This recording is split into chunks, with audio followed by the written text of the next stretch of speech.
नमस्कार विद्यार्थियों, स्वागत है आप सभी का राजकीय महाविद्यालय सुमेरपुर के यूट्यूब चैनल पर। मैं सीमाचारण महाविद्यालय में इतिहास की सहायक आचार्य। बच्चों, प्राचीन सभ्यताओं में से हमारे देश में भी एक बड़ी ही प्राचीन सभ्यता थी, सिंधु घाटी सभ्यता, सिंधु सरस्वती सभ्यता, हड़प्पा सभ्यता। कई नामों से इस सभ्यता को जाना जाता है। आपके प्रथम वर्ष इतिहास के पेपर में, दोनों ही पेपर, फर्स्ट और सेकंड पेपर में सिंधु घाटी सभ्यता से जुड़े हुए कुछ टॉपिक हैं, जिसमें से आज हम चर्चा करेंगे सेकंड पेपर में से इस सभ्यता के धर्म के बारे में, कि धर्म के मामले में यहाँ के लोगों के क्या विचार हैं।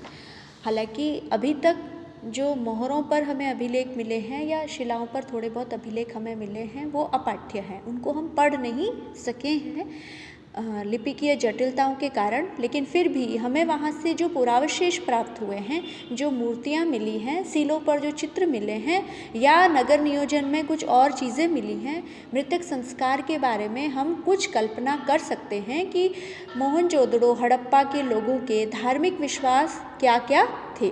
तो उन विश्वासों पर हम चर्चा करेंगे।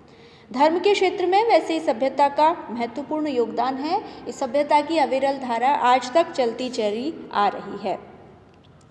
हालांकि मंदिर हमें मिला नहीं है, बनवाली से एक ढांचा मिला है जिसको कुछ विद्वान मंदिर मानते हैं, लेकिन फिर भी वहाँ अभी तक मंदिर के कोई भी अवशेष नहीं मिले हैं। पहली इसके सभ्यता के धार्मिक जीवन की विशेषता थी मातृदेवी की उपासना। इस सभ्यता यानी हड़प्पा सभ्यता सिंधु सरस्वती सभ्यता के कई नगरों जैसे हड़प्पा से, मोहनजोदड़ो से, चन्हुदड़ो से बहुत अधिक मात्रा में मिट्टी की बनी हुई नारी मूर्तियाँ मिली हैं। एक मृण मूर्ति आपकी स्क्रीन पर भी आप देख रहे होंगे। इस तरह की कई सारी मृण मूर्तियाँ हड़प्पाई स्थलों की खुदाई से मिली हैं, जिन्हें माना हम ये करते हैं कि इतनी अधिक मात्रा में शायद मातृदेवी की, मातृशक्ति की, उर्वरता की देवी की ये लोग पूजा किया करते थे। वैसे भारत में आज भी देवी पूजा, शक्ति की पूजा प्रचलित है। ये प्राचीनता सिंधु सरस्वती सभ्यता से चली आ रही है। इसके अलावा कुछ मोहरों में भी कुछ चित्र हैं जहाँ से मातृदेवी की उपासना के संकेत हमें मिलते हैं। अगला इनका जो देवता था, जिसके बारे में ये सील आपके सामने है स्क्रीन पर, इस सील को आप ध्यान से देखिए।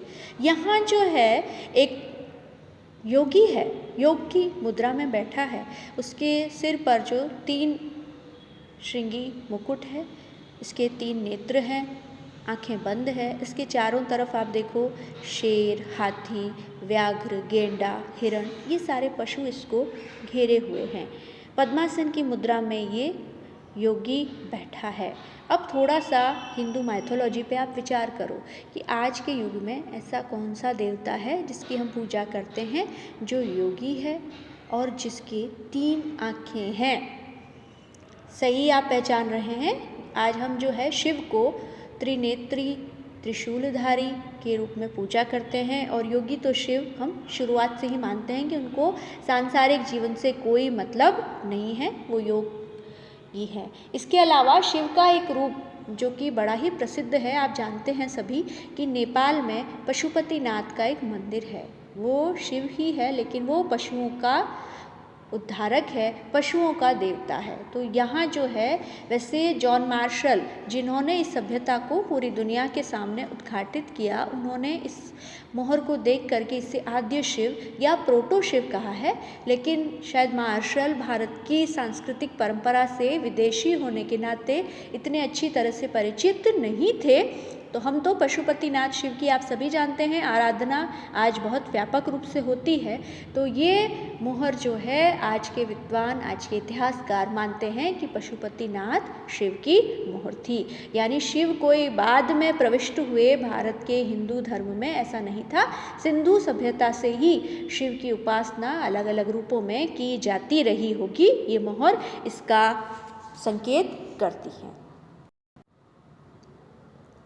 अगली जो सिंधु धर्म की विशेषता है, यहाँ बच्चों कालीबंगा से, बनावली से, लोथल से, राखी गढ़ी से कई जगहों से जब खुदाइयाँ हुई तो इन खुदाइयों में हमें अग्नि वेदिकाएँ, अग्नि के कुंड मिले थे। अब आप बताएं कि अग्नि का कुंड या अग्नि वेदिकाएँ कब निर्मित की जाती है हमारे घरों में या किसी भी स्थान पर। आप सभी परिचित हैं कि यज्ञ जब भी किया जाता है तो देवताओं को हम भोग लगाने का अग्नि को एक माध्यम मानते हैं और अग्नि वेदिका में अग्नि को हम भोग लगाते हैं, अग्नि को साक्षी मान कर के हम कोई भी धार्मिक क्रियाकर्म संपन्न करते हैं।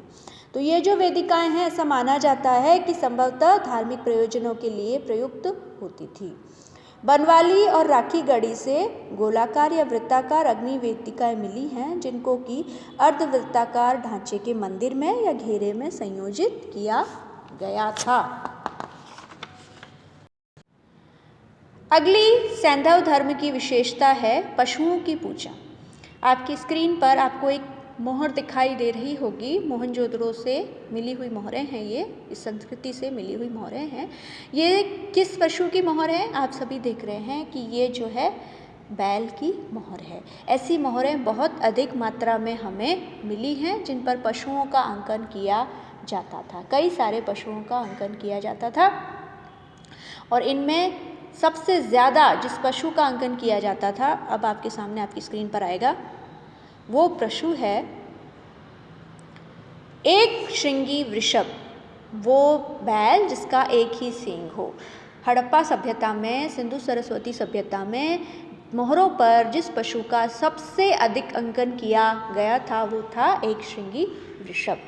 जैसा हम देख सकते हैं कि आज भी हम बैल को कितना पवित्र मानते हैं। गली में अगर बैल आ जाए तो हम सब उसकी पूजा करते हैं, बहुत अधिक पवित्र उनको माना जाता है।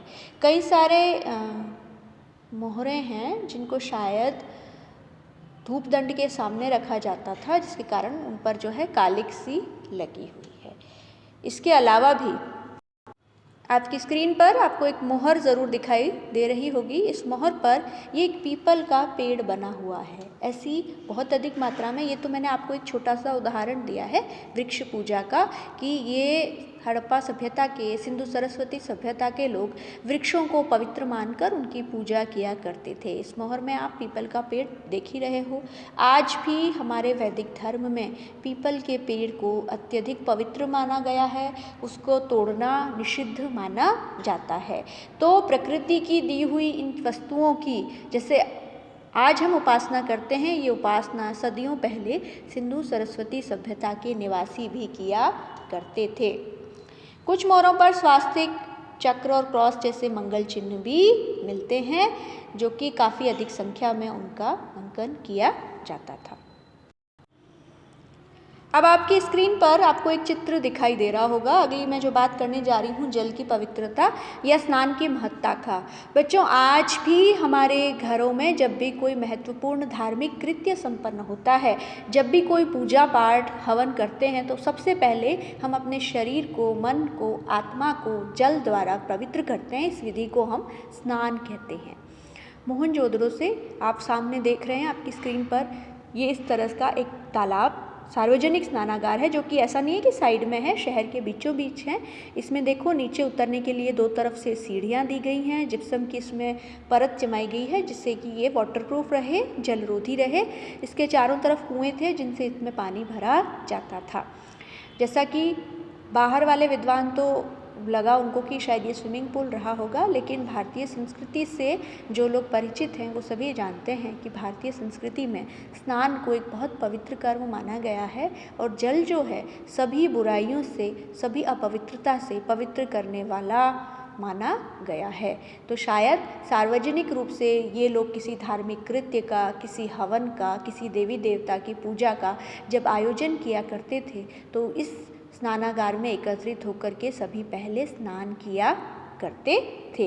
इस बात का ये साक्ष्य, जीवंत साक्ष्य हमारे सामने उपस्थित है कि भारत में अत्यंत प्राचीन काल से जब इंसान ने पहले शहर बसाए तभी से जल और स्नान को सबसे अधिक पवित्र करने वालों में से माना जाता था। अब अगला, आज तो हम योग कई वजहों से फिटनेस के हिसाब से शरीर को स्वस्थ बनाने के लिए हम योग महत्वपूर्ण मानते हैं, लेकिन तब भी जो है योग की परंपरा ऐसा नहीं है कि पतंजलि ने शुरू की। ये योगी की एक मूर्ति आपको दिखाई दे रही है, इसको ध्यान से देखिए। इसकी आंखें बंद है और इसकी आंखों का अग्रभाग जो है वो नासिका पर केंद्रित है। जैसा कि योग में जो मुद्राएं दी जाती थी नासाग्र पर टिकी हुई है, योग में मुद्राएं दी जाती थी। इससे थोड़ी देर पहले शिव के पशुपतिनाथ के रूप में मोहर, इसमें भी देखिए इनकी जो आँखें हैं वो नासिका के अग्रभाग पर केंद्रित है। तो इस तरह से उस समय भी योग और साधना, जो लोग जीवन की जटिलताओं से दुखी होकर के ईश्वर को योग के माध्यम से, साधना के माध्यम से ईश्वर से वार्तालाप करना चाहते थे, ईश्वर से साक्षात्कार करना चाहते थे, उसमें योग जो है एक बहुत बड़ी भूमिका निभाया करता था।